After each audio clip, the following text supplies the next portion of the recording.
তুরস্ক এবার বাংলাদেশে যৌথভাবে ড্রোন উৎপাদন কারখানা স্থাপনের আগ্রহ প্রকাশ করেছে।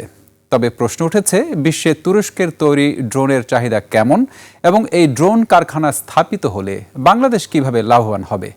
বিস্তারিত মাহির দাইয়ানের প্রতিবেদনে। নগদ নিয়ে এলো হার না মানা হার অফার। সর্বনিম্ন 10,000 টাকা রেমিটেন্স নগদে পাঠালে থাকছে স্বর্ণের হার জেতার সুযোগ।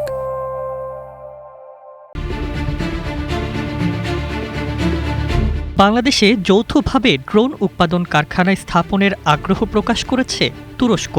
ঢাকায় সফররত তুরস্কের পররাষ্ট্রমন্ত্রী হাকান ফিদান বাংলাদেশের সঙ্গে প্রতিরক্ষা শিল্পে সহযোগিতা আরও গভীর করার অংশ হিসেবে এই প্রস্তাব তুলে ধরেছেন।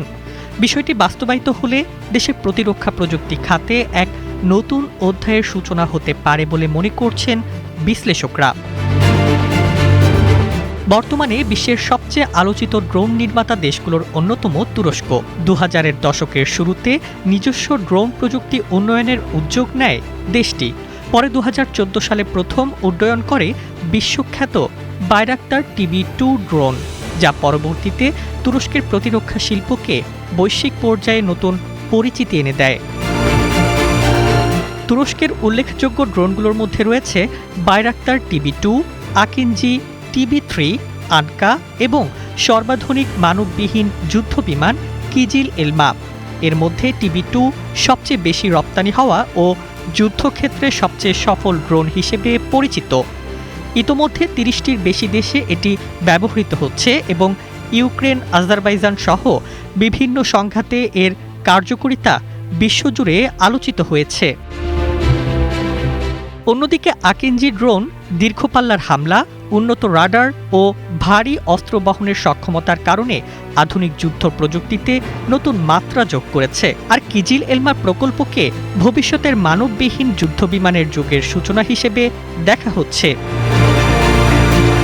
বিশেষজ্ঞদের মতে, বাংলাদেশের ড্রোন কারখানা স্থাপিত হলে শুধু সামরিক সক্ষমতাই বাড়বে না, বরং প্রযুক্তি হস্তান্তর, দক্ষ জনবল তৈরি, কর্মসংস্থান বৃদ্ধি এবং স্থানীয় প্রতিরক্ষা শিল্পের বিকাশ ঘটবে।